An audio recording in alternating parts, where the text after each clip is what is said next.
अस्सलाम वालेकुम, welcome Learnology family, welcome to another video. आज की वीडियो में हम कोई लेक्चर या फिर कोई सोर्सेज डिस्कस नहीं कर रहे एमडी कैट में, बल्कि आज हम कुछ बातें करेंगे। कुछ बातें जो कि एमडी कैट से रिलेटेड हैं। और ऐसे तमाम स्टूडेंट्स जिन्होंने फ़र्स्ट टाइम एमडी कैट में अपेयर होना है, उनके बहुत सारे कंसर्न्स हैं। ज़ाहिर सी बात है, एमडी कैट एक इंटायरली डिफरेंट एग्ज़ाम है, एफएससी मैट्रिक से बिल्कुल डिफरेंट है, एमसीक्यूज़ बेस्ड एग्ज़ाम होने वाला है। और जिन्होंने फ़र्स्ट टाइम इंशाल्लाह अपेयर होना है, वो थोड़े से कंसर्न भी हैं। और मुझे बहुत सारे मैसेजेस भी रिसीव हो रहे हैं कि हम लोग हर पॉसिबल रिसोर्स से पढ़कर जाते हैं, लाइक पीटीबी से, साथ फेडरल से, और तमाम नोट्स रीड करते हैं, लेकिन फिर भी हमारे एकेडमीज़ में मार्क्स नहीं आ रहे। तो इसकी क्या रीज़न है? तो देखें, ये फ़ेज़ जो है ना, ये सब पे आता है कि आप सब कुछ प्रिपेयर कर रहे हैं लेकिन आपकी एकेडमीज़ में मार्क्स नहीं आ रहे। तो पहली बात तो आप ये बात माइंड में रखें कि एकेडमीज़ टेस्ट में बहुत सारी अननेसेसरी चीज़ें भी पूछते हैं, बहुत सारे हार्ड क्वेश्चंस भी पूछते हैं, कुछ बहुत सारी चीज़ें आउट ऑफ सिलेबस भी होती हैं। ऐसी चीज़ें पूछते हैं जिनसे बच्चों के फुल मार्क्स ना आ सकें, और उनको इस बात का यकीन दिलवाया जाता है कि भी आपको और प्रेपरेशन की ज़रूरत है और मेहनत की ज़रूरत है, अभी आप 100% प्रिपेयर नहीं हैं एमडी कैट के लिए। और ये सिलसिले इनके लास्ट स्टेज तक चलते हैं। मैंने खुद स्टार्स एकेडमी से पढ़ा, तो मुझे उनके टेस्ट का अंदाज़ा है कि वो किस तरह के अननेसेसरी क्वेश्चंस भी कभी कभार पूछे जाते हैं, जिसकी वजह से मार्क्स नहीं आते। और जब हमारे टेस्ट डेली बेसिस पे टेस्ट में मार्क्स नहीं आते, तो हमें ऐसा लगता है कि हमारी कोई तैयारी ही नहीं है।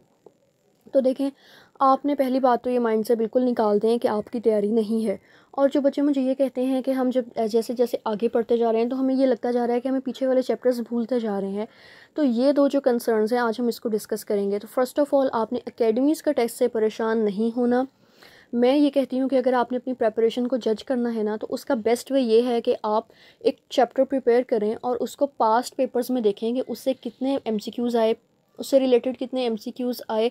और अगर वो आप पास्ट पेपर्स वाले एमसीक्यूज़ सॉल्व करने में कामयाब हो रहे हैं और आपके वो सारे एमसीक्यूज़ ठीक हो रहे हैं, डैट मीन्स आपकी प्रेपरेशन 100% है। उसकी साफ सी बात ये है, उसकी साफ सी रीज़न ये है कि देखें, डिफ़िकल्टी लेवल एग्ज़ाम का ऑलमोस्ट सेम रहता है। ठीक है? ऐसा नहीं है कि एक साल पेपर आसान आ जाए और अगले साल मुश्किल आ जाए, या अगले साल उससे आसान आ जाए, नहीं। पेपर का डिफ़िकल्टी लेवल एमडी कैट का ऑलमोस्ट कांस्टेंट रहता है। आपने क्या करना है, पास्ट पेपर्स उठाने हैं, चैप्टर पढ़ा, पास्ट पेपर सॉल्व कर लिए, वो क्वेश्चन सॉल्व कर लिए, और फिर आपको उससे अंदाज़ा हो जाएगा कि क्या हमारी प्रिपरेशन है। अगर कोई ज़्यादा एमसीक्यूज़ पास्ट पेपर्स में गलत हो रहे हैं, तो वो आपका पॉइंट ऑफ कंसर्न होना चाहिए, ना कि एकेडमीज़ के टेस्ट में मिस्टेक। हाँ, एकेडमीज़ के टेस्ट में मिस्टेक्स को पढ़ना अच्छी बात है, उनको रिवाइज़ करें, अच्छी बात है।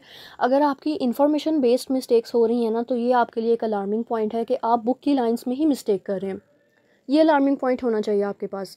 ठीक है? अगर फॉर एग्जांपल आपके पास एक एमसीक्यू आता है कि number of major layers in gram negative bacteria, तो सबको पता है कि ये 2 लेयर्स हैं। अब अगर आप ये वाली मिस्टेक कर रहे हैं, 2 की जगह 3 लगा रहे हैं, 3 की जगह 1 लगा रहे हैं, तो देखें, ये बात गलत है। ये वाकई ही अलार्मिंग सिचुएशन है कि आप बुक की लाइन्स ही गलत करने लग जाएँ। लेकिन अगर ऐसा सिचुएशन है कि आपको कोई कंसेप्ट में प्रॉब्लम है, तो उसका हल ये है कि आप उसका दोबारा से लेक्चर ले सकते हैं। यूट्यूब पे तमाम लेक्चर्स मौजूद हैं। उस टॉपिक को दोबारा से पढ़ सकते हैं, बुक से रीड कर सकते हैं, अपने टीचर से जो है वो इस सिलसिले में सारी डिस्कशन कर सकते हैं। हर चीज़ का पॉसिबल सॉल्यूशन मौजूद होता है। ठीक है? तो आपने इस बात से परेशान नहीं होना कि हमारे एकेडमी में मार्क्स नहीं आ रहे, तो पता नहीं हमारे एमडी कैट में क्या होगा। एमडी कैट में मैंने आपको बता दिया कि ये सब कुछ जो है डिफ़िकल्टी लेवल वो कंसिस्टेंट रहता है। इस वजह से आप पास्ट पेपर्स के बेस्ड पे अपनी जो प्रेपरेशन है उसको जज करेंगे। ठीक है? सेकंड कंसर्न हमारे पास ये है कि दूसरा कंसर्न बहुत सारे बच्चों का ये होता है कि जैसे जैसे हम आगे पढ़ते जा रहे हैं, तो हमें पीछे वाली बातें भूलती जा रही हैं। तो देखें, ऐसा नहीं होता।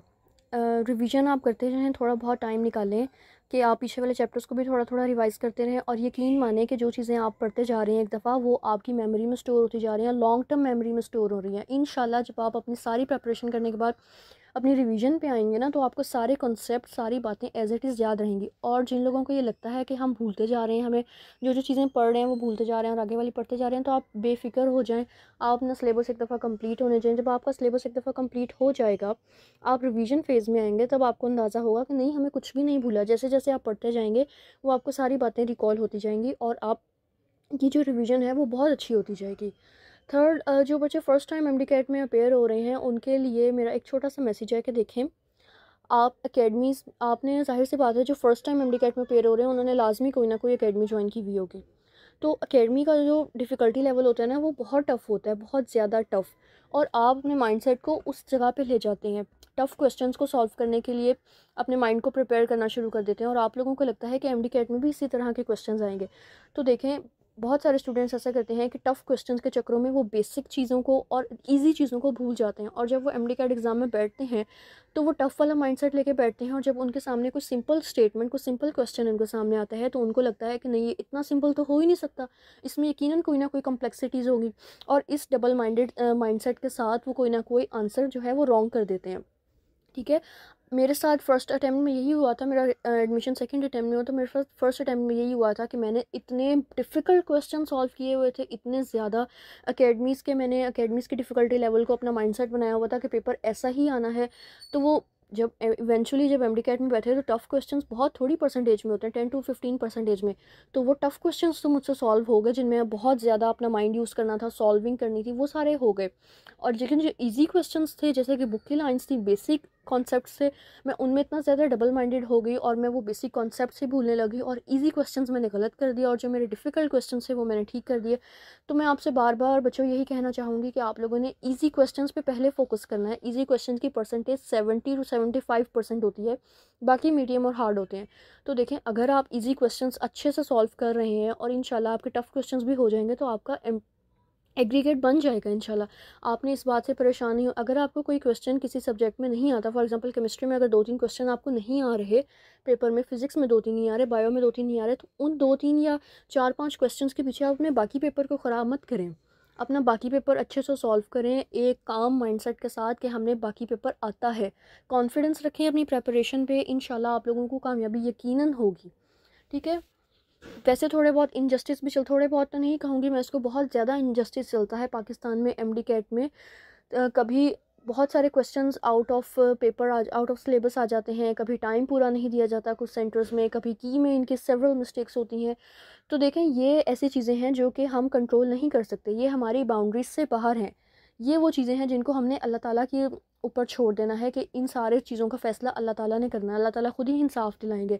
लेकिन जो चीज़ें हमारे कंट्रोल में है, हमारी बाउंड्रीज़ में है, जैसे कि अपने पेपर को सॉल्व करना काम माइंडसेट के साथ, बबल बिल्कुल सही फ़िल करना। समटाइम्स बच्चे ऐसा करते हैं कि इतना वो स्ट्रेस्ड आउट हुए हुए होते हैं कि अगर 1-2 क्वेश्चन नहीं आ रहे तो उन चक्करों में अपने बबल्स का सीक्वेंस ख़राब कर देते हैं।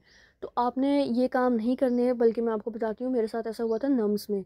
फ़र्स्ट टाइम जब नम्स का एग्ज़ाम देना था तो मैंने ज़ीरो की जगह, रोल नंबर में मेरे ज़ीरो था और मैंने 1 फ़िल कर दिया instead of zero, cause zero उसमें लास्ट में होता है।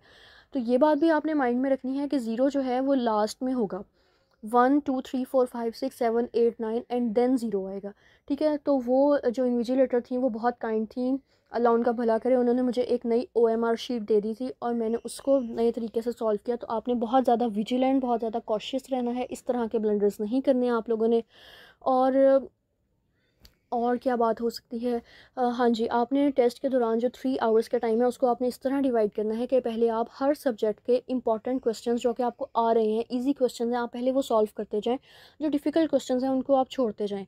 फिजिक्स के कर लें, केमिस्ट्री बायो के कर लें, फिर आप इंग्लिश पोर्शन को कर लें, LR को कर लें, और फिर एक दफ़ा आप पेपर में दोबारा आएँ, पेपर दोबारा से स्टार्ट करें, डिफ़िकल्ट क्वेश्चंस को सॉल्व करने की कोशिश करें। फिर कुछ ऐसे क्वेश्चंस होंगे जो आपको फिर भी समझ में नहीं आ रहे होंगे, उनको छोड़ते जाएँ, अब सॉल्व करने वाले क्वेश्चंस करते जाएँ। फिर अगर कोई 8 10 12 क्वेश्चंस रह गए हैं तो उनको सॉल्व करने की कोशिश करें। पैनिक नहीं होना, उनको सॉल्व करने की कोशिश करें। टाइम है तो टाइम डिवाइड कर लें, फॉर एग्जांपल 15 क्वेश्चंस हैं तो हमने 30 मिनट्स में करने हैं, हर क्वेश्चन को 2-2 मिनट देना है, इस तरह टाइम डिवाइड करें। लेकिन अगर स्टिल वो आपसे क्वेश्चन सॉल्व नहीं हो रहे तो आपने पैनिक नहीं होना। देखें, अगर आपने बाकी 185 क्वेश्चंस ठीक किए हैं और अगर आपके 15 नहीं हो पा रहे तो it's not a big deal. ठीक है, पैनिक नहीं होना। बहुत सारी चीज़ें होती हैं हमारे इख्तियार में नहीं होती, हमारा काम है मेहनत करना। साथ साथ हमने अल्लाह ताला से ये दुआ करनी है कि अल्लाह ताला हमारी मेहनत को फल लगाते रहें। ठीक है, इवेंचुअली आप लोगों का एडमिशन हो जाएगा अपने ड्रीम मेडिकल कॉलेजेस में, इंशाल्लाह मेरी दुआ आप लोगों के साथ है।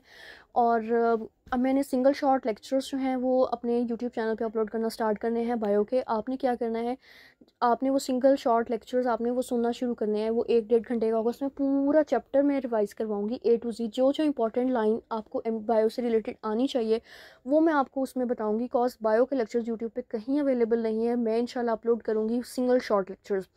हर चैप्टर का एक ही लेक्चर बनाऊँगी, चाहे वो 2 घंटे का हो, चाहे वो 3 घंटे का हो, ताकि आप वो लेक्चर सुने और आपका सब कुछ रिवाइज़ हो जाए। ठीक है, अपना बहुत सारा ख्याल रखिएगा।